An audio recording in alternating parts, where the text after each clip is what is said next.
It is Friday, and in the world of the Brewers Association of Maryland, that means it is Fermented Friday. I'm Kevin Addix, filling in for Jim Bachman, who is handling a toddler and living the dream on this beautiful, what feels like a summer afternoon.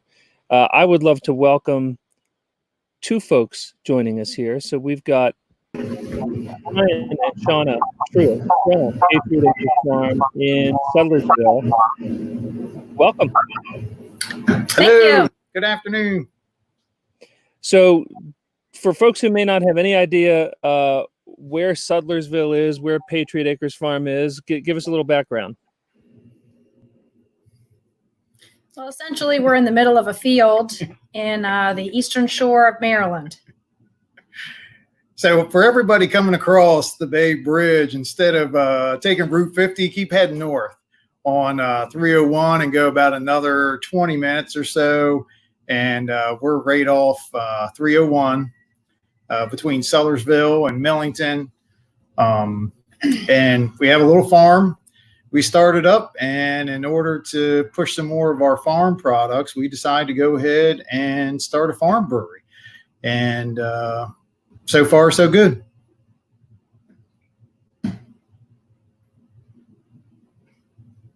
You're still muted, Kevin. Thanks. You know, I'm new at this. So you mentioned that the farm came first, not the brewery. So what else do you do on the farm? Well, we started out with livestock. I've always wanted animals.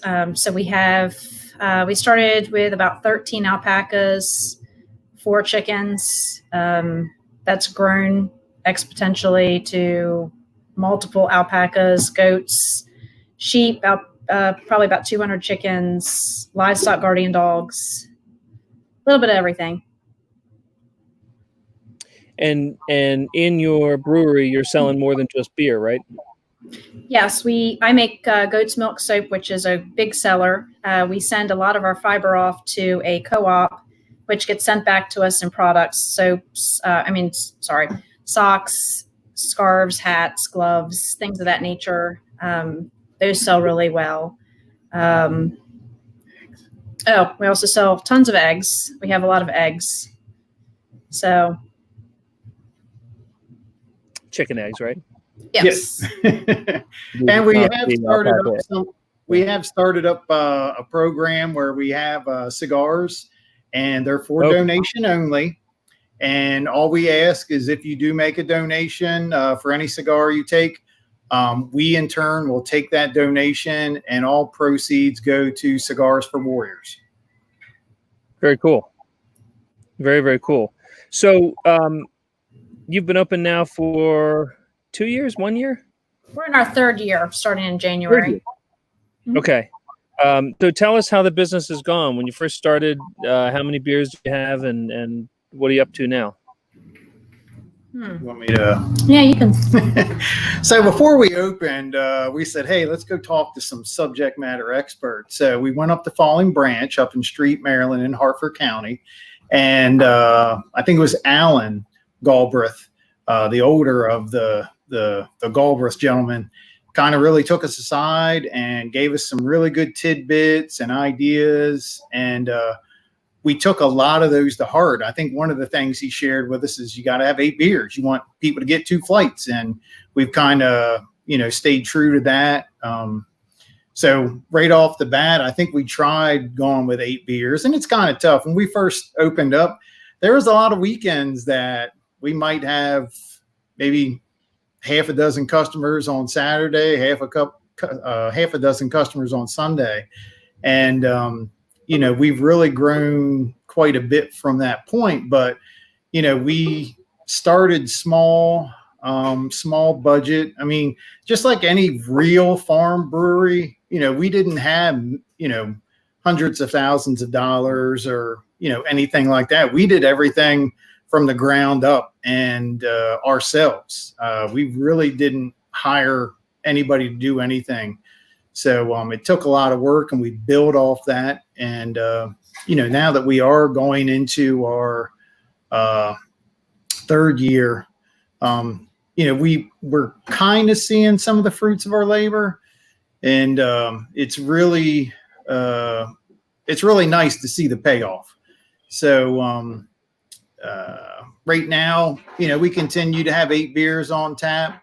Every once in a while, we'll do something special, but we have some favorites that we keep up on the board constantly, but a lot of times it's a rotating board. I mean, we tell people, come in, every couple of weeks and we'll have something new on every time. And that's the best part of being such a small place and doing small batch brewing is, we can do different things, throw different hops into a pale base or, our stout base and come up with a totally different beer, put a different name on it and see how it fares. And, a lot of people really dig that we don't have 8 constant beers. We have, I think if I go through my recipe list on the computer program, Beersmith, we probably have, I don't know, almost 100 different recipes. And that's just from different styles, different beers, different hop additions, different grains. And, being able to do that has led us to have a lot of really cool people kind of gravitate our way and come in on a regular basis just to see what's next on the tap board. Which one of you had the idea to brew beer on the farm?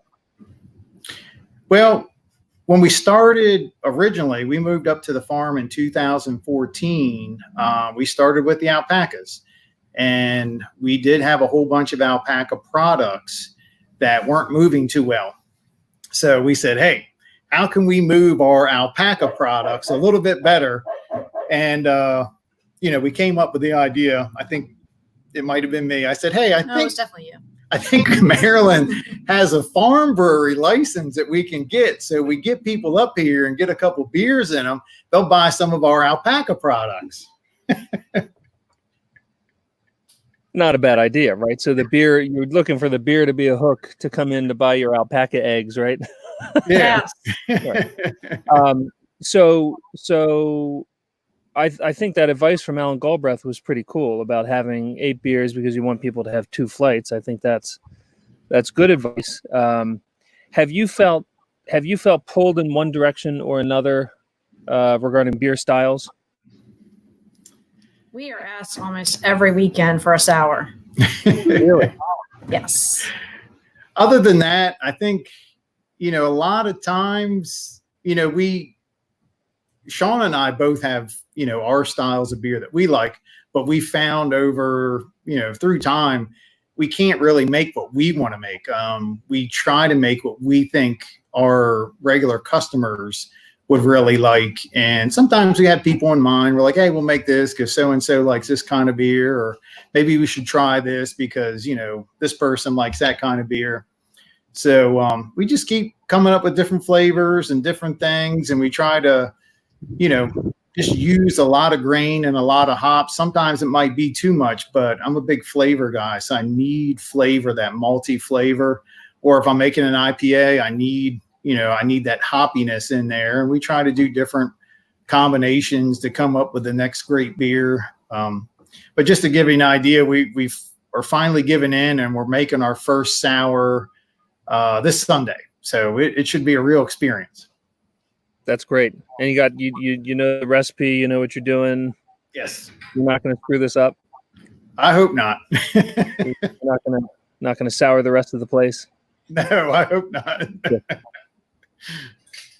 Have you felt all the trends about? So you're feeling the sour trend. Have you felt the triple, quadruple, hoppy, hazy, milky, all of that?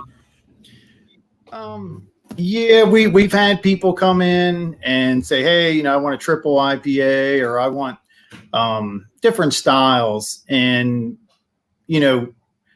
some of our customers who are really honest with us have shared, we have one guy, it's a, Belgian snob. He said, I like what you're doing. I like the beers that you're doing.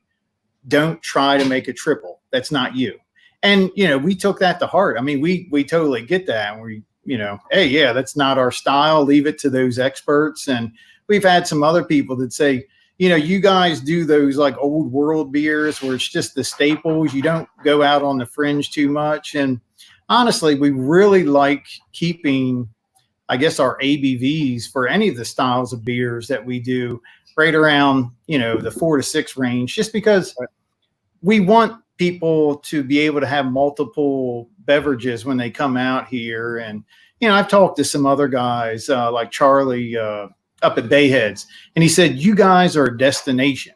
He said, people come there, they plan on going to your place. And he said, it's good that when they do come there, they can spend a couple hours. And, with that in mind, when they're spending a couple hours here, we want them to have a good time, not get too lit up drinking high ABV. So anything between 4 and 6, I think is perfect for a group of people coming out to have a good time, to see the animals, or, husband and wife coming out, just to kind of decompress, or, any of the other customers that we have that just come out, try to get back with nature, enjoy themselves. And, they don't want to drink an 8 or a 9% beer and, be like, oh, wow, I need to drink a couple of waters before I bounce out of here. So we definitely try to keep all of that in mind whenever we're trying to brew. I've got a question related to some activities that have occurred this week that we were both party to, but I think we're going to need a beer first. We have a couple here. you have one you can pour and talk about? Well, this first one that we have, Shauna can give you a good idea of what we got going on there. We chose our pineapple, or actually we called it our essential pineapple milkshake IPA, because it was, we brewed it like right when they shut everybody down and people from Delaware couldn't get here. And we're like, well, let's call it essential. That way, it's essential travel is required in order to come get our beer. So, if they were stopped along the way, they could just say, hey, it's essential. So it's not too much on the lactose, which a lot of people have said that they enjoy. So it's nice, fruity, refreshing. And right now it's probably our best seller. We got a lot of good hops in there, mainly the dry hopping, and then we flavor it with, right now, both of the batches that we're doing, we're using either pineapple or mango. This one just happens to be pineapple. Mango will be next week, and we have a lot of fans of that one as well, so we can't wait to have them come in, and we'll have the pineapple lovers on one side and the mango lovers on the other side, and we'll put them in like a mosh pit and have them. They can duke it out. see who wins. Do you try to stagger your beers so that you've got only one or two of a style on at any one time? We try to do that. I like to have, one of my big favorites is my Stormy Stout. That stout stays on year round. We do have our cider, our pear ciders on all the time. And then from there, let's see, we'll go ahead and do maybe an IPA or two. And then we'll have some fringe stuff like our, the next beer that's coming up on the list. We have an English bitter that tastes awesome. I really like the English beers, but, evidently not a lot of other people do. So it's unfortunate, but I don't think they understand the bitter part is confusing. Yeah. It's more of like an amber, but it's more for me. So I'm pretty happy about that. But we do try to balance the board as much as we can. And so that way it's not, 5 IPAs, a stout, and a pear cider. Right. We try to have something for everybody when they come. Just got a question. Are you kid friendly? Yes. Currently, I think you can really, I guess, poll a lot of the farm breweries, whether they're in the state of Maryland or throughout the U.S. One of the biggest challenges we have is parents watching kids. So currently we are kid friendly, but as a lot of other farm breweries have gone the way of just strictly 21 and over, we're trying to stay kid friendly and not have to make that move. Actually, during this quarantine period, we've started kind of rearranging the way that we do things as to We've made a specific area for children. Our goal is not to exclude, but to make our lives easier and our liabilities easier. So, right now kids can go into an area where they can visit with the animals and they can, but we had a lot of problems with people chasing chickens and goats and, just terrorizing the animals. So we're trying to make a change so that we don't have that issue once we reopen. So we're separating the animals from the children, yes, and the children from the animals. It should be more better. Should be more better. Yeah. Well, free range children can ruin the fun.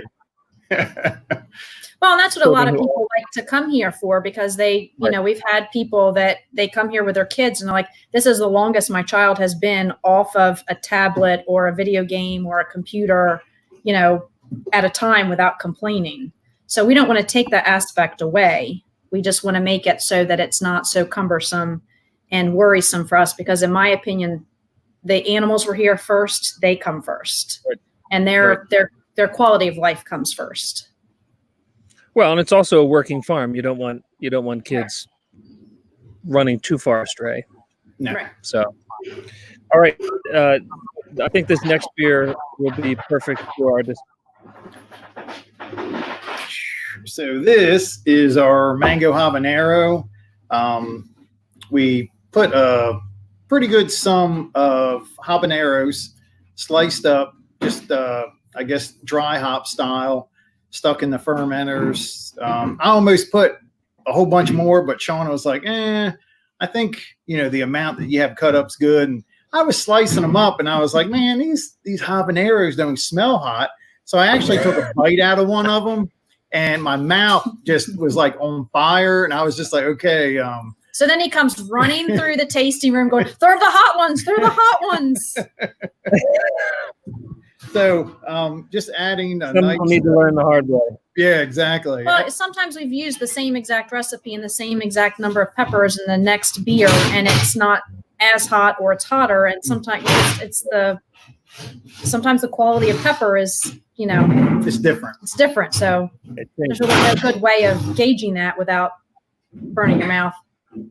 So sometimes we do a mango habanero, which is this one, or we'll do a pineapple ghost pepper, which, believe it or not, both the peppers hit different spots in your mouth and on your tongue. And we have a lot of folks that just love the hot beer. And it's kind of cool. When we first did it, a lot of the ladies liked it. The guys stayed away, but the ladies were like, hey, give me a pint of that. I love that. And then now we do have our certain fans that when I make it or it's in the workings, I say, hey, Steve, hey, I got this coming. So make sure in a couple of weeks you swing by so you can get a growler or a couple growlers or something like that. It literally is Steve. and Dave. And Dave and Jody. Yeah, we have like a whole bunch of people that, they specifically ask for this beer on a regular basis. So stick it in the rotation every so often. I think with the hot peppers, what a lot of people don't realize is they have such amazing flavor once you get past that thing. And it doesn't really stick with you, for a long time. So, especially not when it's encased in beer, which is good. So it's a nice balance between the beer and the flavor. So we try really hard to have it balanced up. So you do get a little bit of fruit, not too much. And then you get a little bit of the hotness, which kind of stays with you and just reminds you like, hey, some habanero going on here. It's like I was here. So we got a question here. The spicy beers pair nicely with tacos, damn straight. Is it a spicy IPA? So what's the beer style? It's an IPA. It's an IPA, okay. Well, it's more like we use like a pale ale base, and then we go ahead and we don't put too many hops in because we don't want to offset anything. But we like to take a pale ale base and then go ahead and add the habaneros or the ghost peppers and the flavorings from there. So I alluded to it, but we had a shared experience yesterday in a planning commission meeting, and we don't need to get into the details, but Shauna, I'm still alive, so. Oh, you're still alive, but you've now emblazoned it on your T-shirt. I'd love to see. Sir. Oh, you wanna? If you're willing. Okay, yes, I'm willing. It might be hard to see. Yeah, it's we were basically denounced to be a bar in a field. So we'll get rid of all of our other accomplishments, and we'll just pare it down to we're just a bar in a field. It's okay, because I have a whole lot of other things. I've made some memes, and we're just going to play on this because we can either get our feelings hurt, or we can make the most of it. So we're just going to make the most of it and go. Well, yeah, I'm still kind of awestruck by the comments yesterday, and the seemingly unwillingness of the county to maybe see the reality of what's going on here. When you look at, and you've said it, right? You're a farm that was looking for another opportunity, another draw to bring people to your farm for the agritourism and farm sales, and the brewery was part of it. And that you've seen rewards from that. And I think the discussion is always interesting when you hear government officials try to characterize businesses. My favorite is where they try to discuss whether or not you're commercial. And I think I've played it around in my head. Yeah, I've played it around in my head several times, and I understand to a point what they were saying, as far as the whole commercial aspect of it. But like everybody else was saying, farming is a commercial business. So I get to an extent, but, obviously we've made a few, I don't want to say enemies, but not friends in the county for whatever reason. That's never been our intention. And our intention has always been community. And if you ask anybody that comes in here that patronizes us, they're going to tell you we are more than a bar in a field. You come here and you feel like family, and you come here and we treat you with respect. We say you're welcome. We say, my pleasure. Everybody is treated like a person. We learn about you. We learn about our people. People just become family here, and we do things for the community. We donate. We do all kinds of things, and so it's not about us being a bar. We're not trying to take anything from anybody else. We're not trying to skirt the law. We're not trying to hurt anybody else. We're great friends with almost every single brewery on the Eastern Shore, whether they be a farm or whether they're commercial. So we're not trying to do anything to hurt anybody, or we pay taxes and everything just like everybody else. So and from everything that we hear, you're a great member of the community, right? So it's not just that's what like 99% of the people say. yeah. Well, there's always one, and in fact there's a brewery up near me in Baltimore County that named a beer There's Always One, because there's one neighbor. We have no neighbor. Tell me where yeah. Well, I think that's a good point. Where do most of your customers come from?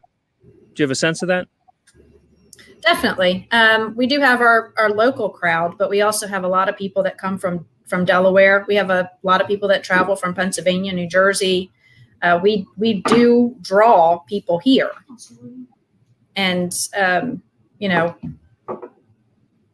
a lot of people really from Delaware, I think, would be a big part of our base. Just because we're so close. I mean, we're like a hop, skip, and a jump like from 20 Delaware. minutes. And then a lot of people in this area are just, they tell us, I did breweries near me and saw that you guys were, right off the highway, and they swung by, and, a lot of them are like, definitely, we're definitely coming back again. We really enjoyed the atmosphere and, enjoyed the beers, and, we kind of joke about everything. The new thing is a bar in the field, but originally we got a review that said, on Facebook, when Facebook had reviews, it said good beer, not great. And, at first we got a little bit, perturbed about that, but I was like, you know what? That's hilarious. Good beer, not great. He gave us 4 stars. I was like, I'm happy with good beer. There's nothing wrong with good beer. So now we have a sign in the bar that says, or excuse me, the tasting room that says good beer, not great. It's got 4 stars, says Facebook review. We've made t-shirts. Everybody thinks it's hysterical. So, I think everybody's just trying to get up on our wall. I do need that t-shirt that you're wearing though. So I know it's coming. It's coming. I just need your address. Yeah. So you've got another beer we can try. Yep. This is another one coming up. This is one of our, it's kind of fizzed down a little bit, but Sean will tell you what it's all about.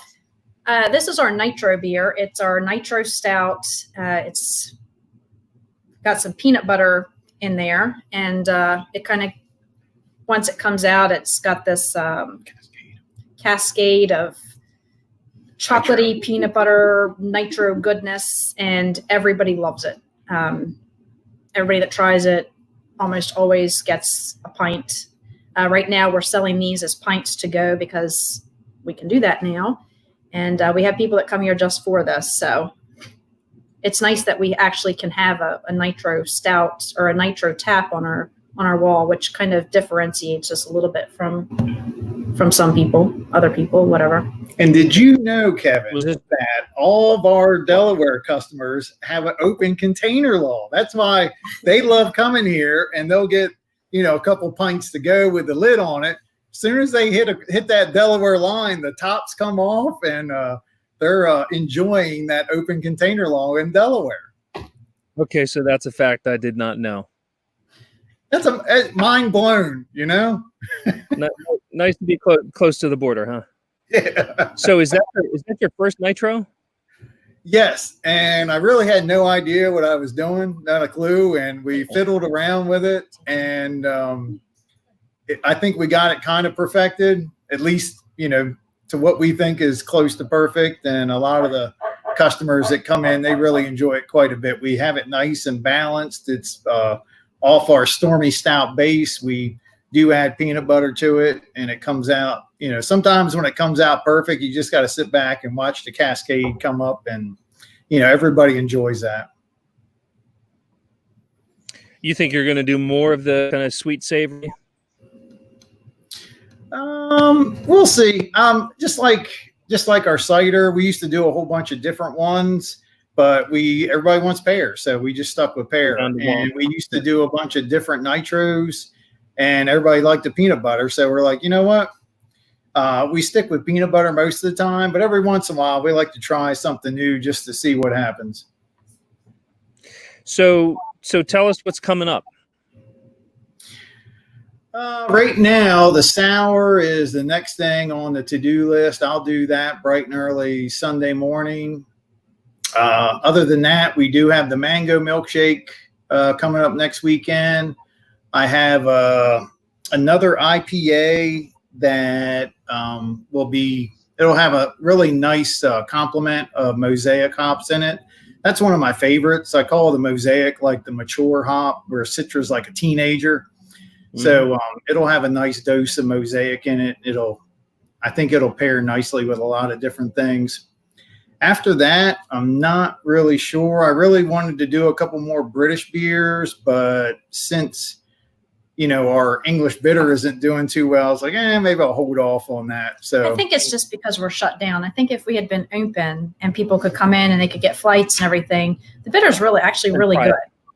And so right now, just people are just like looking at the board and going, I don't know what that is, so I'll stick with what I know. Right. So, and then it's summertime, so we have to keep in mind what really works during the summer. We do have a hard seltzer that we came up with on our own that, we put different flavorings in. A lot of people like that. So, we just try to come up with, based off the season, what we think some of our customers would like the most. Oh, we do have that strawberry pear cider coming up too. That's coming up because we prepare for, we participate in a couple festivals throughout the year with a local farm down the road, and they have a strawberry jam, which was canceled, but usually for that we prepare a strawberry pear cider, and then they also have a peach festival in August, so we'll do like a peach mango cider at that point. And right in the middle of summer, we throw in a cherry cider for a little small rotation. So kind of give the pear a little bit of a break and add to it with a couple extra things, but we stick to the pear. I love that. So you're currently doing curbside, and will you fill growlers? Do you sell growlers? Absolutely. I've told everybody, and I kind of joke about it now that, they've kind of loosened the rules with us, with the comptroller's office. I was like, hey, if you bring me anything with a lid, I can fill it. So, bring me, my grandmother used to save like all the margarine containers. I was like, just bring me your margarine container. We'll just fill it, put the lid on, and you're good to go. Whatever. Of course, but buckets and buckets of beer. Well, listen, I want to thank you guys for taking time out of your Friday. Beautiful days like this, I know there's a lot of stuff to do on the farm. So I appreciate your time, and I know we've had a good crowd watching in, and this will be archived on here. So thanks so much for joining us. Oh, thank you for having us. Thank you. And we definitely love the Brewers Association of Maryland and everything that you and your group does for brewers like us, the distillers, the wineries. Without you guys, I don't think we'd be where we are right now. Thank you and Jana so much this week and last week for the time that you put in. And I know yesterday was a doozy of a meeting, so we really appreciate you guys sitting in and being there on our behalf. Well, there's more, always lots more work to go, so we'll be there for you. So thanks for the shout out. We appreciate it. Have a great weekend, Kevin. All right, take care. All right, bye-bye. And everybody else, see you next week. Take care.